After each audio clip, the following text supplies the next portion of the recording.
If I leave a service like LastPass, does my data stay online?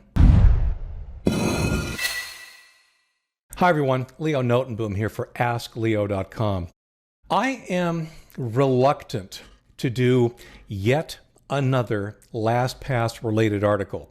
In a lot of ways, I feel that the whole LastPass issue has pretty much been beaten to death. However, I'm still coming across questions and situations that basically highlight the fact that there are still lessons to be learned. Not specifically with LastPass, but with every online service you use.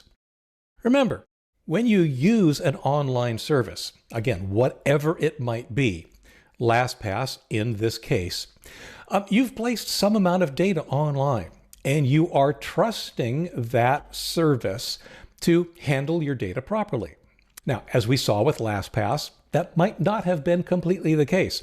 To be clear, there's still zero reports of an actual password being exposed because of the LastPass breach, but there was a breach and other information was exposed that probably should not have been. So, one of the things that a lot of folks, including myself, have either been recommending or actually doing is leaving LastPass and switching to other solutions. In my case, I've personally switched over to 1Password. Other folks have switched over to Bitwarden. But again, this is much more than about just password managers. This is about any service you use online. The most important takeaway, I think, is that it is not enough to set up shop somewhere else. Yes, I moved from LastPass to 1Password. What that mean? It means that I've been rebuilding my password database in 1Password. But my data, if I do nothing, is still over in LastPass. So there are a couple of approaches that you might consider when you're doing this. One, and a lot of people are doing this, close the account. Once you've got everything migrated to whatever other service you're using, close the original account that you no longer need to have access to. Or, in the case of something like LastPass, you can delete individual entries so that those individual entries are no longer part of the current LastPass database. And again, same is true for any service that you might use. Here's the problem. It might be too late. Remember that after a breach, no matter what you do at that service, stay, leave, modify, complain, whatever, the data has already been stolen. It's already been copied. It's already in the hands of the hackers. And there is nothing you or I or even the service can do to claw it back. That implies that your information is out there. It's too late. What does that mean? Well, what it means you need to do is either of, honestly, two things. Secure what's been stolen is one approach. That is the scenario I recommend, for example, if your bank account was in LastPass. Again, there's no data that says any password has actually been exposed. Nonetheless, for important accounts, securing your data means going in and changing those passwords, maybe adding two-factor authentication. In other words, doing something that ultimately invalidates the information that the hackers have. Now, they may have your name and your email address and your social security number, whatever. That's the kind of stuff you can't change. But the key to your kingdom is your password, and whether or not they have it hashed. They may not be able to crack it, but nonetheless, that's something you can change and something you probably should change. The other scenario is to do nothing. You may elect not to change your passwords. You may elect to change only some of your passwords and leave the rest alone. Honestly, it's kind of what I've been doing. When I learned of the breach, I went through and I changed my banking, my finance, my other passwords related to basically everything important, including my primary email account, because that's where all the password recovery stuff would go.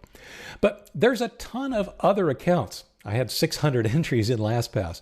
There's a ton of other accounts for which I'm not going to take the time to change every single password because ultimately they're not really that important and they're already pretty darn secure. By that I mean, for those accounts, I already have long, strong passwords. And again, passwords were not exposed in the LastPass breach. Changing them for your important accounts is kind of a belt and suspenders thing. It's kind of an extra layer of safety. But for the unimportant accounts, you may not really be at risk. Let's say that everything is okay. There's been no hack, okay? Let's say you're using a service that hasn't been hacked. Everything is operating the way it should. And yet, there is still stuff that's out of your control. Let's say, for whatever reason, you elect to use a service, you use it for a while, you upload a bunch of information to that service, and then you decide you're done. You want to leave that service. Well, you either close your account or you delete your data. To be safe, I would recommend deleting your data and then closing your account. But that's still not enough. Why? Because if those services have been doing things properly, they've been backing up your data. And deleting your data, what you have access to, does not remove it from their backups. What that means is that while the service certainly isn't going to pull their backups for you if you were to come back to them, they may be required to pull the information out of their backups in response to, say, law enforcement. That could be a problem for some people. It's not for me, I don't care. But for some people, if you're doing something sensitive like that, then yeah, you need to understand that even removing your data from these services may not be enough. That's a solution where you probably want to have it uploaded encrypted in the first place, but if you haven't done that, if your data has been uploaded unencrypted, then you can be certain that it's in a backup somewhere that is not encrypted. How long do they keep the backups? We don't know. They're not saying. And it differs from one company to the next, from one service to the next. So be aware that that is what's going on. All of this may sound like I'm making this horrible argument that you should never put any of your information online. That is absolutely not the case. Online services are wonderful. I use so many. I do use 1Password. I've got my passwords online for the convenience, for the usability. I feel perfectly secure because I've set it up securely, because I trust this particular organization. The fact is, stuff happens. And one of the things we need to be aware of when stuff happens is what is the exposure, what's really happening, and what should we do about it? In general, reputable services, they're doing things right. They're not getting hacked. They're not exposing your data. Even the engineer in the data center who theoretically could access your data, he's got better things to do. And most of us, I would hope, are not of interest to our local governments. So they're not coming to these services with search warrants or anything like that. But the bottom line is be aware. Be aware that when you put data online, an aspect of it absolutely is out of your control, and you need to understand the ramifications of that should that data be important to you. Hope that helps clarify what I think you need to do when you're leaving an online service.